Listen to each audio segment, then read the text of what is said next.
Hello, sweet team. Welcome back to my channel. This is Sweet Adjeley with this highly requested SHITO recipe for you all. You requested for the smooth one, and the recipe is here. But be sure to watch the video to the end to learn some tips and tricks that will keep your SHITO lasting for a longer period of time.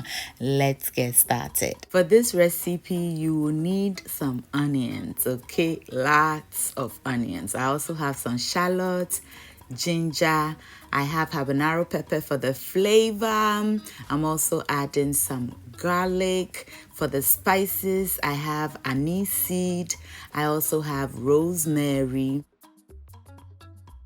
You need your salt, any seasoning of your choice. I'm using my all-purpose seasoning and some oil. Okay, I'm going to use the oil to blend the ingredients. You also need some herring powder. The recipe is on the channel, and shrimp powder you will also find on the channel. And the important ingredient here is our chili peppers, but it is always to your taste. And we are also going to need some tomato paste. Optional, but you will love it. I'm going to add my oil into the blender. To that, I'll add my chopped up ingredients because I went ahead to save you all the trouble by chopping everything off camera.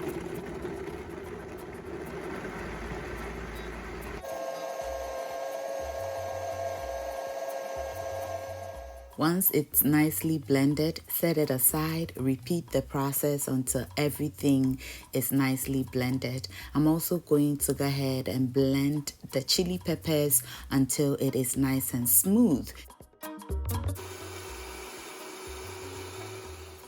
Now that the prepping part is over, let's begin. So I'm going to add my tomato paste into the oil and fry it until this oil bubbles out of control to tell me the moisture in the tomato paste is out.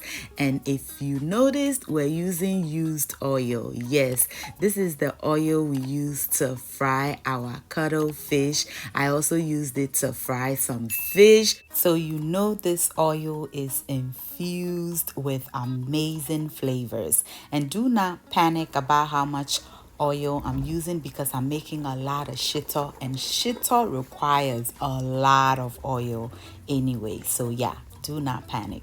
We're good. So at this point, our tomato paste have fried beautifully, so I'm going to add in the rest of our blended ingredients, which is the onion, garlic, ginger, habanero pepper, our spices. Everything is in this goodness, and I realized this is too much for my outdoor part. Okay, this part is what I usually use to make SHITO outside, but on this occasion I was traveling, so I was making a whole lot and it was way too much, so I'm transferring it into a bigger pot because remember, SHITO makes a lot of splatter and you do not want to use a small pot because it'll be all over the place.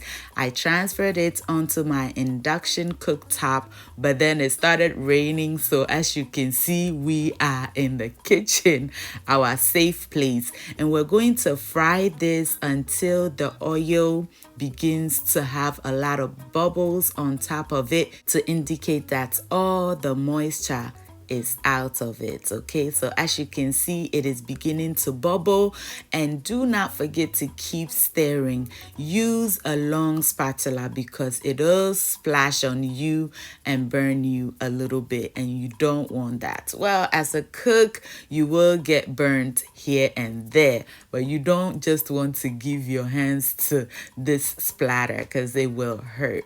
All right, so that's all I'm going to do is to stir, come back and stir some more, come back and stir some more. If you know where I'm going with this, until we have no moisture, and you will know that from your sauce separating. Most importantly, we stir because we don't want it to burn. You do not want this to burn, and please cook it on medium heat. It is now time for us to add in our chili pepper, and as I said, it is to your taste, and I'm only measuring this for you all, but I'll usually just add stir, taste, add, stir, and taste. So right now I've added half a cup of the chili pepper. I tasted and I needed some more, so I'm adding about a quarter cup. I stirred, I tasted, and I ended up adding another quarter cup. Okay, so altogether I used 1 cup of chili pepper. Remember to use it to your taste. Allow this to continue simmering on medium-low until oil begins to settle back on top of it, just like this. And then I'll go right ahead and add in our all-purpose seasoning and some salt.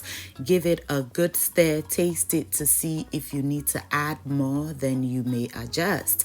Never add your seasoning in the beginning stages of your shito making, because once it cooks down, it may end up being salty and we don't want that. Next, we're going to add in our shrimp powder and also our herring powder. Now look, these are the 2 ingredients that really flavors up your shito, but at the same time, you do not want to use too much. If you add too much herring and shrimp powder to your shito, it'll ruin it for you completely. But do not worry, if it does, all you have to do is to fry some more onions and add it to it, and add a little more chili pepper to your taste to fix it. So see, there is always a fix for everything. We'll now allow it to simmer, stirring periodically until oil settles back on top of it, just like this. And our shito have darkened up beautifully. Trust me, this is not burnt. This is stirring periodically and allowing it to cook slowly until when you scoop, you can see the separation in your sauce, meaning it is moisture free. Oh my goodness, my home smells amazing at this point. So we are going to add our last ingredient to take this shito to the next level. Yes, coconut oil. Although I prefer the Ghana made coconut oil, which I would have added from the beginning, if you can get that, you can use this. It'll give it an amazing flavor. Only you add this in the end as a form of flavor. It will not be your cooking oil for the entire thing, because using just coconut oil to make your shito will cause it to solidify when you keep it in your refrigerator. But if you intend on keeping this in your pantry, then feel free to use coconut oil for the entire recipe. But for us refrigerator people, just a little for flavoring. Here we go. It has cooled down completely, so I've transferred it into my containers. You may use jars if you prefer. You can store this in your freezer for up to a year or more. Whenever you're ready to enjoy it, you want to go in with a clean, dry spoon, not a wet one like this. It's a big no.